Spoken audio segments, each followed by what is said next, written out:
So hello again.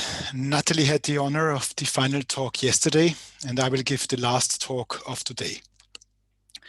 I used my green screen to put me back into my US department on Westgate at MIT campus in Cambridge. My wife and I had to leave our apartment equipped with brand new board and self-assembled IKEA furniture and everything as we returned in Austria as a blend a week before the sudden, or maybe not so sudden, COVID lockdown. I was transferred to telework contract quite fast from MIT, as also on the campus there was a similar lockdown like in Vienna. And in August, we finally decided that we cannot go back. So this is maybe my biggest personal impact in regards to COVID-19 and the COVID-19 magic circles that I will talk today. So tonight I'd like to talk a little bit about the concept of magic circles in times of the crisis. In the preface of my first doctoral thesis, I closed with, "Life is a magic circle," next to my blue pen signature. In the thesis, I looked at many different aspects of game studies, assuming that we are approaching a ludic society. And of course, the topic of magic circles was not to be missed, at least as an impulse to further discussion on the topic. Detached from the topic of games and play, we can consider magic circles as a space with its own set of rules. However, this does not mean that we are always in one specific situation, in one specific magic circle, with one specific set of rules, and then in the next one, and in the next one, and the next one after each other. It's on the contrary. We find ourselves in an infinite number of magic circles as we move through our lives. These magic circles can be closed ones and exist side by side. They can be partially open and coexist with one or more other magic circles. But they can also be partially open and coexist with situations which could be considered as non-regulated situations. Although here it can be discussed if these rule-free spaces exist at all. It is important to mention that we do not know what happens before birth and after death. We can philosophize about it, we can develop our own theories, we can believe in a higher being, or we can make it easy and follow a predefined religion. So let's talk about things that can happen between birth and death.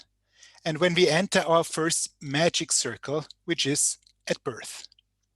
It encompasses, or it contains, all other magic circles that we enter, we leave again, or which permanently accompanies us during our lives. I asked 1,400 participants at the online survey and experts in the interviews whether they see life as a game. And here the answers have been different. Expert Andreas, a well-known creative director, said quite clearly that for him, life and everything that happens during his life is a game and he plays life.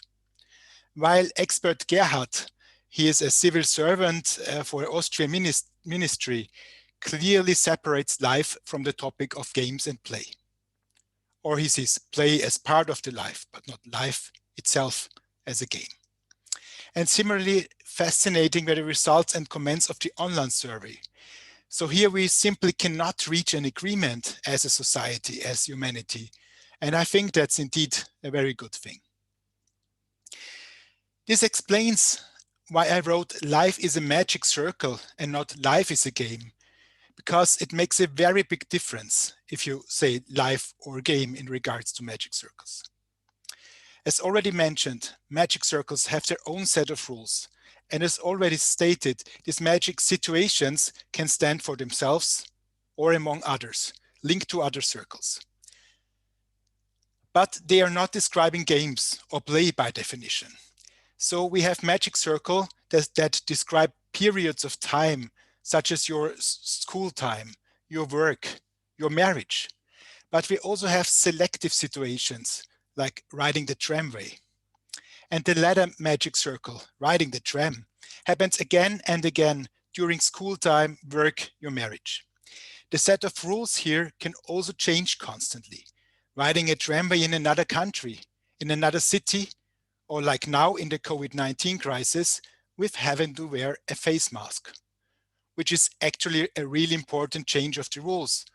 But who would have thought about that just a few months ago? We will get to that in a minute. Very briefly about games and magic circles. You might think that games are actually perfect magic circles. They have an entry point, they have an exit point, they are separated from the rest of non-playing life and events. But this is nowadays far from being the case, as we have heard in the last 14 years at Frog, for example, from Simon Wimmer 4 years ago, or at other wonderful conferences like the G-Play, the FTG, the Clash of Realities. Sandbox games, augmented reality games, alternate reality games, but especially game-based learning, game-based assessment, gamification, and games in adult education have broken through this apparent clarity. It is perhaps a little clearer with professional sports. We have the place where the sport takes place. We have the athletes who hopefully do their best. We have the team coaches, the organizer stuff, and of course the fans. But we have also the rule breakers here, which we should not forget in the whole discussion on magic circles and situations with specific rule sets. Those athletes who take doping or just angrily trash the tennis ball away, unintentionally maybe, and hit an employee are such rule breakers or rule benders. And now we are in the year 2020, it's nearly coming to its end, some say, thanks God. In sports, we have hardly or no spectators at the moment. The rules are set by governments or state governments, or even individually by the different clubs. And things are often very, very widely here. Soccer clubs are, for example, allowed by law to sell 3,000 season tickets, and they do so. A few hours before the next event, they find out that they're only allowed to let a maximum of 1,000 people into the stadium, or no one following the next week. So it's a very hard situation. The set of rules changing constantly in this new normal, as most of the politicians are calling it. In the gaming scene, this can of course be applied to the esports event or even such micro events like sneak gaming, as my friend and colleague Simon just presented. On the other hand, we suddenly have travel restrictions, even in the Schengen area. We do not know which COVID-19 test is valid, how long you have to be in quarantine, which age group is tested at all. It is even worse from a macroeconomic point of view. State aid is being invented out of nothing. Restrictions by government are reversed by lawsuits from citizens. Massive mistakes are made in parliaments. Often a zero is simply forgotten in the discussion of the annual budget. This also shows that the 1 million euros for schools and internet in Austria that could never been raised the last years suddenly becomes the school billion, and the simultaneous promise of the administration that all schools will be equipped with broadband internet and modern devices. Wicked donks claim that this will probably not happen until COVID 2033. As some of us know, I have various professional interests besides games and media studies from a sociological perspective, the technology behind everything we engage with, focusing on blockchain, just to say the word at least once during Frog, and AI, which is my second PhD, is a huge part of my research at MIT and the next years at Danube University and the University of Malta. However, inside me is actually an economist. And besides looking at all the many new rules for us, the population, the question of who makes these rules for us, what impact rule breakers have on us, the society, for example, simply by putting others in a massive danger. So in short, we are talking again about this new normal. With the viewpoint of the world economy, I would like to end my poster talk. Until now, We have always had crises that affected individual countries, and other countries were kind of allowed to act as the heroes with setting up rescue parachutes. Think of Greece, think of Italy. Let us think of the many magic circles in regards to that interaction, or maybe even call it a game if you like, because these two countries and the European Union interacted together in kind of a playful way. How Greece relatively well behaved and Italy, like England during the Brexit, was more on the side of the rule breakers. But please, no offense to our guests from those two countries. I'm only unfortunately forced to bring some examples here. And then there was the discussion whether to introduce two different euros, the good one for the north and the bad one for the south. And then later on there came the debt cut and everything seemed good until COVID-19. So where's my point explaining all this? And I come to a conclusion now. In the COVID-19 crisis, we have the most exciting magic circle in the history of mankind from a financial point of view. We all borrow money from the world market. But who is the world market this time? All countries in the world are affected by the crisis. Large countries that have their own money and their own national banks like Japan, like China, like the US, can print money as they wish, issue vouchers to the population, distribute state aid, and so on. At the same time, Bitcoin is again on a new all-time high. But in the European Union, we have again this administrative level of the European Union.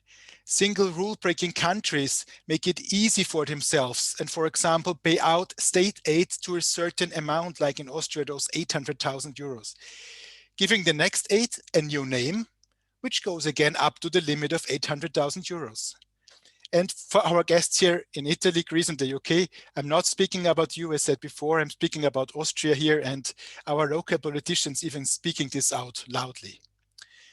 I'm very curious to see what the magic circle of financial life post-COVID will look like. Are we all just going to cut our own debt and everything will be fine again? Or will we end up with millions upon of millions of COVID-19 losers and only a few Dagobert ducks, Scrooge ducks, who aren't as sweet and nice as the quirky uncle from Disney, but still reign in their money vaults while the world goes to hell? This morning at the press club on Austrian national television, our Vice Chancellor Kogler said, "Fix is nix." So basically, he confirms that we are in a constant stage of rule changes, of newly created magic circles.